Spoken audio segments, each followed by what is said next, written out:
The left has destroyed the country of England like they've destroyed the country of France, like they've destroyed so much of Europe, and like they're destroying America. If Donald Trump hadn't come in, secured the border, trying to deport people, fighting anti-Semitism, if it had been the Democrat Party, unfortunately, folks, it'd be over. I really believe that. We can't afford another 4 years like we had with Biden, certainly not 4 years, 8 years like we had with Obama. It'll be the end. I have stated to you, I have stated on Fox, I've stated on radio, stated right here, I'm very concerned about phase 2 of this deal. The release of the hostages first was an act of genius to get the hostages out. They're still withholding bodies because Hamas is a monstrous 7th century primitive, barbaric organization and ideology. The more people they kill, the more people who suffer, the better the day for them. The more they've accomplished, the closer they will get to God. It's pretty sick. In fact, it's very sick. That's where they come from. You've had Western governments that have tried to appease these people, including with a two-state solution. And one of the worst is this guy who's the Prime Minister of the UK, Starmer. Starmer is supported by like 15% of the people. This is the guy that allowed these gang rapes by Pakistani immigrants of English girls that went on for years. Horrific scandal that's taken place there on this. Open borders. If you were in London 20 years ago, 25 years ago, you wouldn't recognize it today. It looks nothing like it, and I'm not talking about the color of people. I'm talking about the various practices, the clothing that people wear, the mosques that are there, and the grave danger you're in now if you go there and walk through there at night. Used to be, and we used to, you could walk through London any time, day or night, and not worry about it. You know, the cops didn't even arm themselves. The streets were beautiful. They were mostly empty. You could go anywhere. That's not that way today. Crime is through the roof, and mostly committed by recent immigrants. The left has destroyed the country of England like they've destroyed the country of France, like they've destroyed so much of Europe, and like they're destroying America. If Donald Trump hadn't come in, secured the border, trying to deport people, fighting anti-Semitism, if it had been the Democrat Party, unfortunately, folks, it'd be over. I really believe that. I really believe that. We're 5 years behind of Europe. We can't afford another 4 years like we had with Biden, certainly not 4 years, 8 years like we had with Obama. It'll be the end. In Britain, they're trying to fight back. The Tory party is trying to fight back. Kemi Badenoch. She's the leader of the Tory party today in Britain. She is a black woman. She is brilliant. She is courageous. She is trying to defend Western culture and principles in Britain, the home of Western culture and principles, for God's sakes. And she came out just a few days ago and made a fantastic speech. We'll play a few minutes of it in the Parliament. This is a superstar. Go. Mr. Speaker, we must never forget what happened on the 7th of October 2023.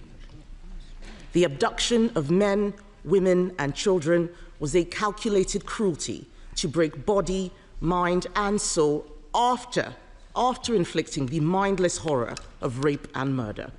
There is no cause, no grievance that can ever justify what happened that day.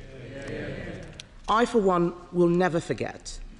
And the response from some in the West, the equivocation, the indulgence in whataboutery, and the drawing of false equivalence shows how far moral clarity has eroded. And we have got a job to do here at home, Mr. Speaker, to fix this. So on these benches, we stand alongside Israel in our shared fight against Islamist terror. The conflict could have ended a long time ago if the hostages had been returned. So many Palestinian lives have been needlessly lost because of this war. Mr. Speaker, Hamas is a genocidal terrorist organization. A sustainable end to the suffering of civilians in Gaza means the complete eradication of Hamas and the dismantling of its terrorist infrastructure. Even now, we know that Hamas is still killing Palestinians in Gaza. The initial phase of the US-backed peace plan represents a significant breakthrough. I want to thank the US administration, President Trump, and regional mediators for having secured this outcome. They put in the hard yards and found solutions, making clear that all progress would depend on the release of the hostages, a condition that some other governments forgot. Mr. Speaker, with this peace deal, there is much to be hopeful for in the Middle East. If the Abraham Accords are expanded, a new age of peace will have arrived. We will see diplomatic normalization of Israel with the Arab world, something many of us have longed to see. And it saddens me that the Prime Minister's statement does not appear to show that the UK was at the heart of any of these efforts specifically. It is quite clear that UK relations with Israel have been strained by the actions of this government. Their view, and they have stated publicly, is that it looks like under pressure from his own backbenchers, the Prime Minister has taken the wrong decisions, time and time again, diminishing our influence in the region. They can shout shame as much as they want to, Mr. Speaker.